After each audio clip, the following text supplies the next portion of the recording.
में हाजिर नाज़रीन किराम 11:30 बजे की इस बुलेटिन में हम मुतअद्दिद खबरें आप तक पहुंचाने की कोशिश करेंगे और इन खबरों के हवाले से जो जायजा होगा और इसके साथ साथ मालूमात होंगी वो हम आप तक पहुंचाने की कोशिश करेंगे। लेकिन सबसे पहले खबर आ रही है चार शरीफ के इलाके से। चार शरीफ में एक एक्सीडेंट हुआ है जिसमें 4 अफराद के जख्मी होने की खबर है।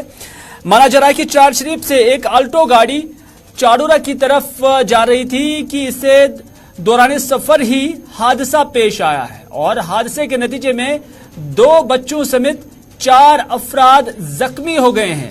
4 अफराद में से एक को श्रीनगर के मेडिकल कॉलेज यानी SMHS हॉस्पिटल मुंतकिल किया जा चुका है और माना जा रहा है कि जो बाकी 3 अफराद हैं उन्हें चाड़ूरा के अंदर ही इलाज मुआवजा फराहम किया गया है। यह खबरें और ये विजुअल्स आप देख सकते हैं जिनमें आप देख सकते हैं कि ये चाड़ूरा का सब डिस्ट्रिक्ट हॉस्पिटल है जहां पर इन बीमारों को या हम कह सकते हैं जो जख्मी हैं उन्हें इलाज मुआवजा फराहम किया जा रहा है।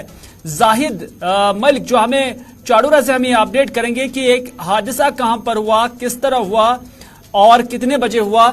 जाहिद इस वक्त हमारे साथ मौजूद है, जाहिद से जुड़ने की कोशिश करेंगे। जाहिद, कितने बजे यह हादसा हुआ और इसमें अभी तक जो जख्मियों की तादाद क्या जारी है और ये कैसे ये वाक़ा पेश आया? जी बिल्कुल हिलाल है। आज सुबह लगभग करीबन 9:30 बजे वाक़ा पेश आया जब चार शरीफ से एक ऑल्टो गाड़ी से नगर की तरफ आ रही है जो कि काकरिंग रोड पे रुकी। वहां पे उसको कुछ काम था, जो ड्राइवर गाड़ी चला रहा था वो गाड़ी से नीचे उतरा और वहां पे उसको कुछ करना था। तो उसमें सवार थे और 2 बच्चे और 2 लेडी उसमें सवार थी। उसने जो गाड़ी में हैंड ब्रेक लगाई थी, एक बच्चे ने वो बताया जा रहा है वो हैंड ब्रेक नीचे उतारे जिसकी वजह से जो गाड़ी है वो सिकट गई और नीचे वहां पे नाले में जा गिरी है। और इसमें बताया जा रहा है वो 4 जख्मी हुए हैं। हालांकि उनको फिर इलाज व मुआवजा के लिए जो सब डिस्ट्रिक्ट हॉस्पिटल चाड़ूरा लिया गया है और वहां से उनकी जो हालत स्टेबल बताई जा रही है। मगर जो उसमें एक लेडी है उसको SMHS हॉस्पिटल लिया गया, बताया जा रहा है उसमें हेड में इंजरी है और उसको वहां पे रेफर किया गया है। जाहिद, आपका मानना है कि गाड़ी रुकी हुई थी और बच्चे ने ब्रेक जो है वो लगा दी जिसकी वजह से यह हादसा हुआ है? जी जाहिद, अब तक मेरी आवाज पहुंच रही है? जी बताएं। तो आपका क्या ये मानना है कि ये चलते हुए गाड़ी को हादसा पेश नहीं आया, ये ड्राइवर की जानब से जो है ये हादसा पेश नहीं आया बल्कि गाड़ी रुकी हुई थी तो उसके बाद ये हादसा पेश आया? जी बिल्कुल, ये गाड़ी रुकी हुई थी, इसमें हैंड ब्रेक लगाई गई थी और जो ड्राइवर गाड़ी चला रहा था वो गाड़ी से नीचे उतरा था और जो इसमें जो माइनर बच्चे थे उनमें से एक बच्चे ने इसकी जो हैंड ब्रेक थी वो नीचे उतारी। इसके बाद क्योंकि वो चार शरीफ का रोड उसमें ज्यादा चढ़ाई है जिसकी वजह से जब जो उसने हैंड ब्रेक नीचे उतारे तो गाड़ी नीचे सिकड़ हो गई और वो नीचे नाले में जा गिरी। बताया जा रहा है लगभग 100 फीट के नीचे वो गाड़ी चली गई। हालांकि इसमें तो यही इस वक्त बताया जा रहा है सभी इस वक्त स्टेबल है, अल्लाह ने रहम किया, सभी बच गए। मगर हम बाकी जो ड्राइवर्स है या पेरेंट्स है उनसे गुजारिश करते हैं कि इन चीजों का ध्यान रखें। लेकिन जाहिद, ये हादसा ये कहाँ पर हुआ है? चार शरीफ से चाड़ूरा तक एक बड़ा लंबा सफर है, कहाँ पर ये हुआ है? जी बिल्कुल, मैंने पहले भी बताया ककरिंग वहाँ पे पड़ता है, ककरिंग के मकाम पर। हाँ, वहाँ पे गाड़ी रुकाई गई और उसको कुछ काम था वहाँ पे तो वो नीचे उतरा और बाकी सब गाड़ी में ही थे और बच्चे ने वो हैंड ब्रेक नीचे उतारा जिसके बाद ये हादसा। बहुत बहुत शुक्रिया जाहिद मलिक पूरी जानकारी देने के लिए। ये विजुअल्स जो आप देख रहे हैं ये बिल्कुल उस गाड़ी के हैं जो एक बच्चे की गफलत से या उनके पेरेंट की गफलत से यह हादसा पेश आया है। जैसा कि जाहिद ने कहा कि गाड़ी रुकी हुई थी, ड्राइवर गाड़ी से नीचे चला गया था, गाड़ी के अंदर एक बच्चा था, उसने हैंड ब्रेक जो है वो उठा दी जिसके नतीजे में गाड़ी चली गई और 100 फुट के आसपास एक गहरी खाई में जा गिरी है। और करम अल्लाह का यही है कि सभी 4 अगरचू जख्मी हो गए लेकिन उनकी जो हालत है वो स्टेबल बताई जा रही है। ये खबर जो है ये करने का मकसद यही है कि आप जितने भी इस नशियात को देख रहे हैं हमें आइंदा इन चीजों का ख्याल रखना होगा ताकि इस गफलत की वजह से आइंदा कोई हादसा पेश ना आए। बच्चों के हवाले गाड़ी नहीं कर लेनी चाहिए। गाड़ी जो है जब आप गाड़ी से उतरते हैं तो उस वक्त इन चीजों का ख्याल बहुत रखना है।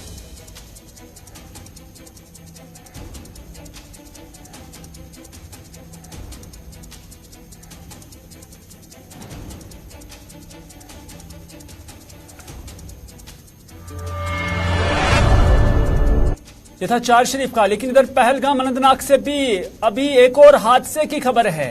माना जा रहा है कि यहां पर भी हादसा पेश आया है और इस हादसे में क्या कोई जानी नुकसान तो नहीं हुआ है, ये जानने के लिए हम आपको ले चलते हैं पहलगाम से। हमारे नुमाइंदे फिदा हुसैन इस वक्त हमारे साथ मौजूद है। फिदा, क्या कुछ खबर है? क्योंकि यहाँ चार शरीफ के अंदर एक हादसा हुआ है, हालांकि उसमें 4 अफराद जख्मी हुए हैं, लेकिन पहलगाम के अंदर जो हादसा हुआ है उसमें क्या कुछ अपडेट है? हिलाल, आप अपना सवाल फिर से दोहरा सकते हैं? जी, अभी जो खबर आ रही है कि पहलगाम में भी एक हादसा हुआ है, उसके हवाले से क्या कुछ अपडेट है? देखिए हिलाल, अभी जो खबर आ रही है पहलगाम के फैसला इलाके से कि एक बस जो है वो हादसे का शिकार हुई है। हालांकि क्या ये सिविल बस थी, क्या ये किसी और, क्या ये सिक्योरिटी की गाड़ी थी, लेकिन इस बात की अभी तस्दीक नहीं हुई है। लेकिन हमने कोशिश की कि जो वहाँ की मकामी पुलिस है उनके साथ बात करने की, लेकिन अभी तक हमारी बात नहीं हो पा रही है। लेकिन जो गाड़ी है वो हादसे का शिकार हुई है, जिसमें कई लोगों के जख्मी होने की खबर जो है वो मौसूल हो रही है। लेकिन अभी बता दूं आपको कि अगर ये फसला चंदनवाड़ी शहरा की बात करेंगे, जो कि रोड मैग्डामाइज्ड रोड है, हालांकि उस रोड के हवाले से, लेकिन जो ये बस है जो सवारियों से भरी हुई थी वो हादसे का शिकार हुई है।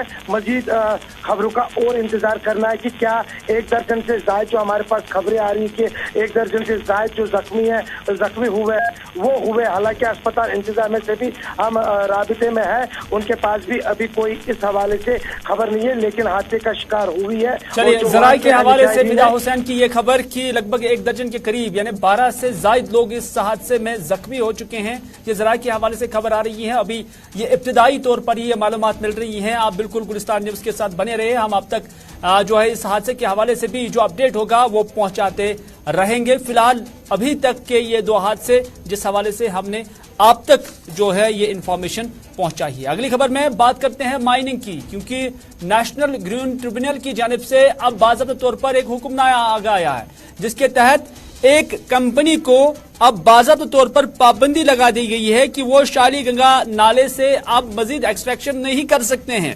दरअसल इस हवाले से एक एप्लीकेशन एक आरटीआई एक्टिविस्ट डॉक्टर राजा मुजफ्फर ने दायर की थी नेशनल ग्रीन ट्रिब्यूनल में, जिसमें अब नेशनल ग्रीन ट्रिब्यूनल की जानिब से बाज़ाब्ता तौर पर जो है हुक्मनामा आ गया है, जिसमें यही कहा गया है कि इसमें एनवायरमेंट क्लियरेंस की सिरहन जो है वो वायलेशन की गई है। इस खबर के हवाले से क्या कुछ असल मालूमात है, क्यों कर ये एप्लीकेशन दायर की गई है और वाकई इस हवाले से क्या कुछ अपडेट है और इसमें क्या पेशरफ्त हुई है, ये जानने के लिए इस वक्त हमारे साथ है डॉक्टर राजा मुजफ्फर, जिन्होंने ये दरख्वास्त की थी नेशनल ग्रीन ट्रिब्यूनल से। डॉक्टर साहब, आपका वेलकम है प्रोग्राम उर्दू खबरनाम में। आपसे जानना चाहेंगे, आपने ये दरख्वास्त की थी, दरख्वास्त में कंटेंट क्या था आपका, शिकायत क्या थी और अब मुकम्मल फैसला क्या आया? बहुत बहुत शुक्रिया हिलाल साहब। देखिए, मसला यह है कि जैसे कि आपको पता है, यहाँ पे जो है जम्मू कश्मीर के अंदर पिछले बहुत सारे सालों से इलीगल माइनिंग हो रही थी और उसके हवाले से फिर जम्मू कश्मीर गवर्नमेंट ने 2016 के अंदर माइनिंग के नए रूल्स लाए, माइनर मिनरल कंसेशन रूल्स 2016। उसकी रूल से जो भी जो लवाजमात है, जो भी प्रोजेक्ट प्रोपोनेंट्स जिनको कहा जाता है, जो कंट्रैक्टर्स उनको करने हैं, उसमें सबसे बड़ी बात है कि लोकल लोगों को मजदूरी देनी है। वहां पे जी काम मैनुअली करना है, कोई मशीन का इस्तेमाल नहीं करना। खाली उसमें लिखा है सेमी मैकेनाइज्ड मशीन और साफ साफ लिखा है एनवायरमेंटल इम्पैक्ट असेसमेंट जो अथॉरिटी इनकी गाइडलाइंस में है कि जेसीबी का इस्तेमाल नहीं कर सकते हैं। लार्सन एंड टर्बो के जो मशीनें हैं, बड़ी बड़ी क्रेन्स हैं, जो बुलडोजर्स हैं, उसका इस्तेमाल नहीं कर सकते हैं। रात को माइनिंग नहीं कर सकते और 50% डिस्काउंट पे जो है रेत, बाजरी, बोल्डर और जो भी चीजें इसमें निकलती हैं वो बेचनी है अवाम को, लोकल लोगों को जी। अगर हम बात करें शाली गंगा की या दूध गंगा की, आप मुझे बताइए कहां पे 50% डिस्काउंट में ये मिलता है? अगर पिछले साल 2 साल पहले रेट थी रेत की गाड़ी की 6,000 7,000 रुपए, आज 15,000 है, 13,000 है, 16,000 भी कहीं कहीं है। तो इस हवाले से जो है अलग अलग कंपनीज को इन्होंने फिर टेंडर्स आउट किए। उन्होंने जो है क्या बोलते ई ऑक्शन के जरिए दूध गंगा में भी दे दिया, शाली गंगा में भी दे दिया। लेकिन चलिए डॉक्टर वो साहब, ठीक डॉक्टर कर साहब, रहे हैं, ये गलत कर रहे हैं, NKC वो अलग बात है उनके साथ। डॉक्टर साहब, मैं जानना मसला चाहूंगा है, उन्होंने और एक चीज दे दी, कंपनी को दे दिया। बिल्कुल वही NKC कंपनी को कंपनी दे है। नहीं सकते हैं। जी, ये वही कंपनी जो है जो कंपनी- कंस्ट्रक्शन कर रही है रिंग रोड की।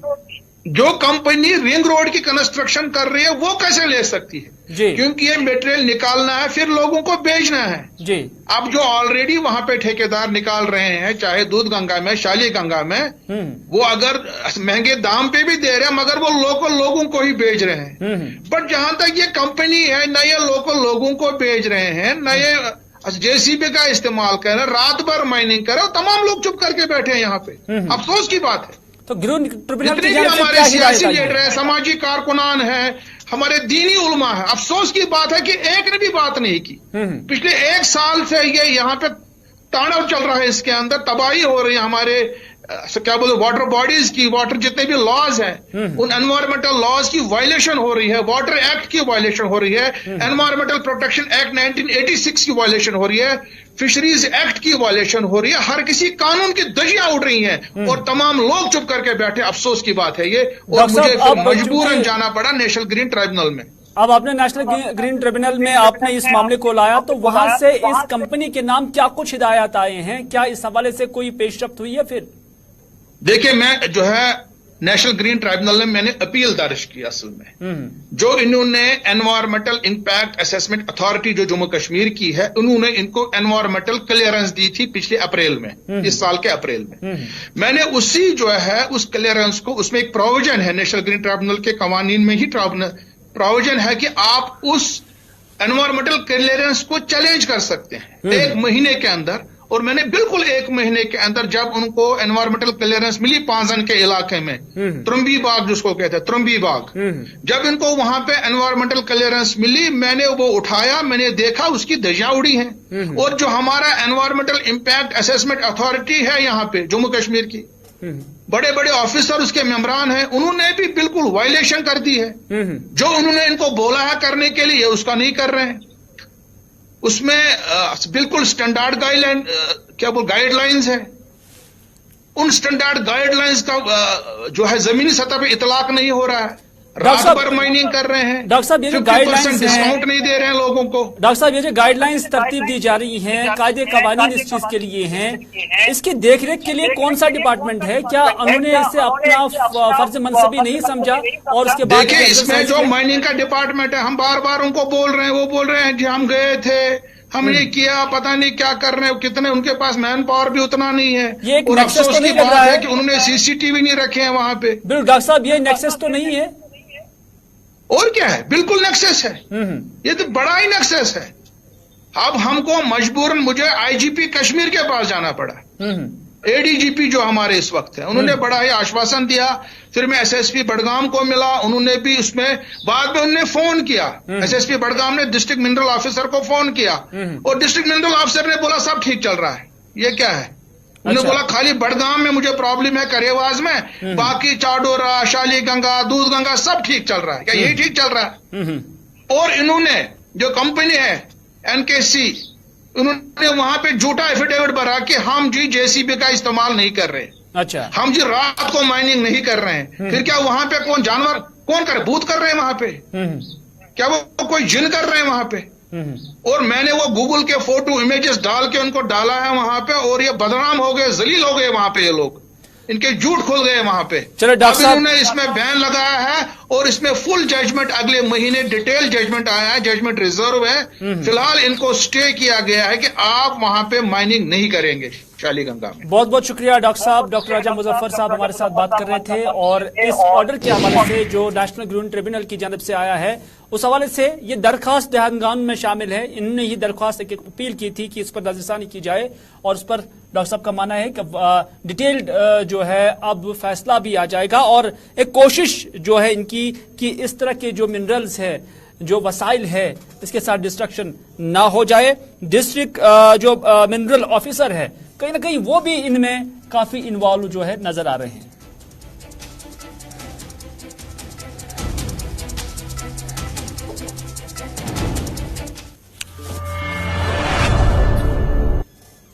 चंदाज़, अगली खबर में हम बात करते हैं सरकार की उस कमेटी की जो तश्कील दी गई है, और इस कमेटी का जो मकसद होगा वो यही है कि जितने भी काम मुख्तलिफ ठेकेदार साहिबान जम्मू कश्मीर के अंदर कर रहे हैं, उन कामों का मटेरियल जो है वो जांचा जाएगा कि क्या अगर कहीं पर रोड बनाया जा रहा है, अगर कहीं पर बिल्डिंग बनाई जा रही है, अगर कहीं पर कोई बंद तामीर किया जा रहा है, या अगर कहीं पर कोई वाटर टैंक बनाई जा रही है, कोई हॉस्पिटल, स्कूल या कोई और चीज बनाई जाती है, तो क्या उसका जो रॉ मटेरियल है क्या उसका सही इस्तेमाल हुआ है, क्या वो रॉ मटेरियल मय्यारी है।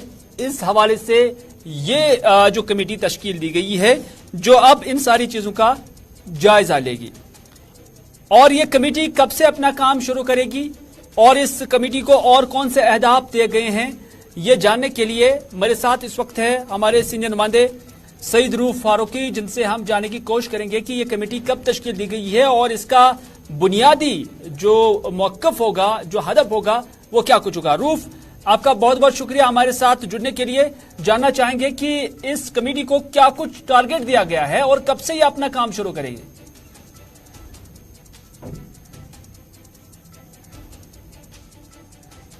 जितने भी वर्क्स डिपार्टमेंट है कि उन्होंने कहा कि जो काम डेवलपमेंट वर्क होता है वो सही तरीके से नहीं हो रहा है। अब सरकार ने फैसला लिया है बादर तौर पर जो कमेटी तश्कील की जाएगी और जो ठेकेदारान हैं जिनके खिलाफ शिकायतें दर्ज होगी उनको फिर जो है ब्लैकलिस्ट किया जाएगा कि उनके काम जो है वो नाकस है और उन्होंने नाकस मटेरियल इस्तेमाल किया है और जो काम की मुद्दत था या मेयार था वो वक्त पे ना होना, ये भी उसमें कहीं जोड़ा गया है। मगर सवाल यह है हिलाल कि जब कोई काम हाथ में लिया जाता है सरकार की तरफ से, चाहे हम किसी बिल्डिंग को बनाने की बात करेंगे, चाहे किसी सड़क पे मरम्मत करने की बात करेंगे या उस पर मैग्नेमाइजेशन की बात करेंगे, जब भी ऐसा कोई काम होता है जरूर जो कॉन्ट्रैक्टर है वो उसको कॉन्ट्रैक्ट दिया जाता है, मगर जो मॉनिटरिंग के लिए टीम रखी जाती है वो सरकारी महकमे की होती है, चाहे आरएनबी की हो, पीएचई की हो या बाकी जितने भी वर्क्स डिपार्टमेंट है। वहां के जो जेई होते हैं या एडब्ल्यू होते हैं या एग्जीक्यूटिव इंजीनियर है वो सारे इन जो भी वर्क्स होता है उनको मॉनिटर करते हैं और उनके हाथ में सब कुछ होता है। तो आप कैसे कह सकते हैं कि 2 साल के बाद ये काम जो है ये नाकस मटेरियल लगने की वजह से हुआ है, या 1 साल के बाद आप कह सकते हैं कि इस काम पे सही मटेरियल नहीं लगा हो। जब इस पे काम चल रहा था, जब शुरू हुआ था या एंड तक, ऐसी बात क्यों सामने नहीं लाई जाएगी कि इसमें नाकस मटेरियल है? ये कहीं ना कहीं एक बड़ा नेक्सस है। और सरकार रूफ इससे पहले भी हम मिनरल्स को लेकर, मिनरल एक्सट्रैक्शन को लेकर डॉक्टर मुजफ्फर से बात कर रहे थे। उनका भी ये मानना है कि जो कंसर्न डिपार्टमेंट है वो हर बार जो है उन्हें अप्रूवल ही देता है और ठीक यहां पर भी हो रहा है। जहां पर भी कोई काम, कोई कंस्ट्रक्शन कहीं पर भी होता है जो सरकारी काम है, उसके बाद जो एग्जीक्यूटिंग एजेंसी होती है जो उसको एग्जीक्यूट करती है, जो उसको बनाती है, लेकिन उसकी देखरेख के लिए कंसर्न इंजीनियर्स होते हैं। तो यहां पर उन ठेकेदारों का जो कार्ड है उन्हें ब्लैकलिस्ट करने के बजाय क्यों ना उन ऑफिसर्स के खिलाफ ही कार्रवाई की जाए और वही फिर इंसाफ भी होगा, वही जेन्युइन भी होगा। देखिए हिलाल, चैरिटी बिगनेस एट होम, अगर आप अपने घर से शुरुआत करेंगे तो आप जरूर बेहतरी पाएंगे। अगर सरकार जो है वो इन डिपार्टमेंट्स के जरिए से पहले वहां से ही शुरुआत करे, क्योंकि हर एक को अगर अकाउंटेबल बनाया जाएगा तो ऐसे मामला सामने नहीं आएंगे। आपको कॉन्ट्रैक्टर को पकड़ने की जरूरत नहीं है। हाँ, कॉन्ट्रैक्टर भी कर सकता है, मगर कॉन्ट्रैक्टर विद कंसेंट कर रहा है, क्योंकि कॉन्ट्रैक्टर को मॉनिटर कर रहा है। आपको अगर किसी बिल्डिंग या सड़क पे आपने काम किया है, पैसे तभी रिलीज होंगे जब आपको एनओसी दी जा रही है, और एनओसी वही कंसर्न एजेंसी देती है, वही एग्जीक्यूटिव इंजीनियर या एडब्ल्यू या जेई कि इसने सही तरीके से काम किया, इसका पैसा रिलीज किया जाए। मतलब दोनों तरफ से अगर सरकार वाकई में अकाउंटेबिलिटी चाहती है तो शुरुआत जो है वो सरकारी महकमों से करनी है, वर्क्स डिपार्टमेंट से करनी है, तभी हम कह सकते हैं तब्दीली आएगी। आप बड़ा जोर शोर चल रहा है क्या जनाब? अगर मैग्नेमाइजेशन किसी सड़क पे हुआ है, अगर 3 साल के अंदर वो सड़क खराब हो गई तो उसी कॉन्ट्रैक्टर को दोबारा करना होगा। जरा सरकार बताए कहां पे दोबारा वही कॉन्ट्रैक्टर फिर काम कर रहा है? ऐसा कुछ नहीं, ये कागजों तक ही महदूद है। अब जो कमेटी बनाई गई है, अब जो वर्क्स डिपार्टमेंट कह रहा है कि नहीं इसमें अकाउंटेबल बनाया जाएगा, बेहतरीन कदम है, होना चाहिए, क्योंकि काफी करोड़ों रुपया ये जाया हो जाता है। मगर पहले उन लोगों को अकाउंटेबल बनाया जाए जो जिनकी अथॉरिटी है, जो इन सब चीजों को मॉनिटर करते हैं। बिल्कुल, बहुत बहुत शुक्रिया रूफ पूरी जानकारी देने के लिए। अपने नाज़रीन को भी हम बताना चाहेंगे कि सरकार की पॉलिसी में भी कथनी और करनी में बहुत फर्क है और ऐसा लग रहा है कि जैसे सरकार कुछ करना ही चाहती है, क्योंकि सिगरेट जो है, सिगरेट की हर डिब्बी पे लिखा हुआ होगा कि ये सेहत के लिए कितना मुज़र है, और यहां तक कि अब जो नई गाइडलाइंस आई हैं उसके मुताबिक अब ये भी लिखना है कि सिगरेट पीने से आपकी डेथ हो सकती है। लेकिन सरकार के कॉल ऑफ फेल में इतना फर्क है कि सिगरेट पर पाबंदी नहीं करती है, बल्कि डिब्बी पर जरूर लिखते हैं, लोगों को डराने की कोशिश करते हैं, लेकिन खुद कोई फैसला नहीं लेते हैं। नंबर 1। इसी तरह पॉलिथीन का भी मसला है। पॉलिथीन पर पूरे हिंदुस्तान के अंदर पाबंदी है, लेकिन फिर भी पाबंदी नहीं हो रही। यहां पर भी सरकार की कथनी और करने में फर्क है। जितने यूनिट्स हैं, सरकार के पास डेटा है कि किस यूनिट को किस डिपार्टमेंट ने एनओसी दी है, कौन कौन जो यूनिट कहां पर काम कर रहा है, लेकिन उसके बावजूद हम देख रहे हैं कि लाखों टन जो है रोजाना इस पॉलिथीन का इस्तेमाल होता है, लेकिन सरकार उन यूनिट्स को बंद नहीं करती है क्योंकि सरकार के कौल फैल में तजाद है। और ठीक इसी तरह यहां कंस्ट्रक्शन को लेकर भी है कि आप गैर मयारी सामान मटेरियल इस्तेमाल नहीं कर सकते हैं, लेकिन जो सुपरविजन के लिए इंजीनियर साहिबान होते हैं, जेई होते हैं, AEE होते हैं, AE होते हैं, तो उनसे कोई पूछगछ नहीं है, क्योंकि अगर उन्हें अकाउंटेबल बनाया जाएगा तो फिर काम भी साफ सुथरा हो जाएगा।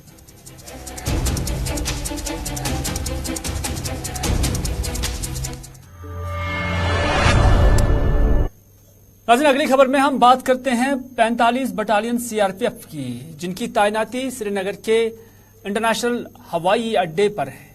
और यहां पर आज बाज़ाब्ता तौर पर IGP CRPF की जानिब से एक बस सर्विस, एक मुफ्त बस सर्विस का इनॉग्रेशन किया गया है। आपको बताते चाहेंगे कि ये बस सर्विस जो है ये मुफ्त होगी, यानी जो एयरपोर्ट का ड्रॉप गेट है यहां से ये गाड़ी मुसाफिरों को एयरपोर्ट तक ले जाएगी और ये गाड़ी सुबह से शाम तक यहां पर अवेलेबल रहेगी, क्योंकि यहां कुछ चुनिंदा गाड़ियों को ही अंदर आने की इजाजत होती है, जिन्हें परमिट होता है, जिन्हें परमिशन होता है। आम मुसाफिर गाड़ी यहां लोगों को नहीं ले जा सकती है, जिसकी वजह से यहां लोगों को काफी मुश्किलात का सामना करना पड़ रहा है। और इस मकसद से अब मुसाफिरों को सहूलियत फराहम होगी जिन्हें दिक्कतें होती थी। अब बाज़ाब्ता तौर पर आज IGP CRPF ने हरी झंडी दिखाकर इस सर्विस का इफ्तिताह किया।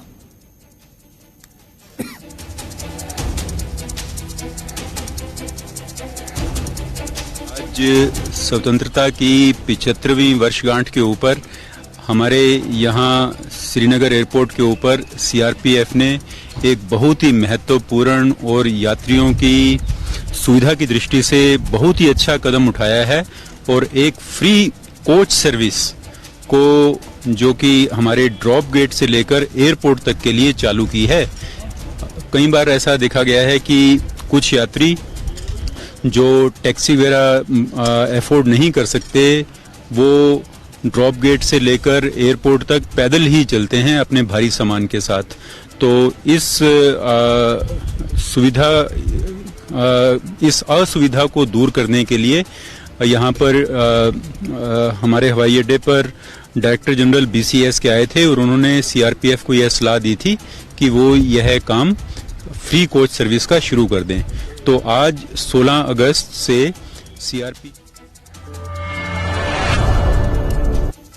आज के उर्दू खबरनामे में बस इतना ही। इसी के साथ दीजिए अपने मेजबान मीर हिलाल हाजुरी को अभी तक का उर्दू खबरनामा यहीं पर इख्तिताम करने की इजाजत, इस वादे के साथ कि अगर जिंदगी रही तो आपसे फिर होगी मुलाकात। तब तक के लिए खुदा हाफिज, फी अमानिल्लाह।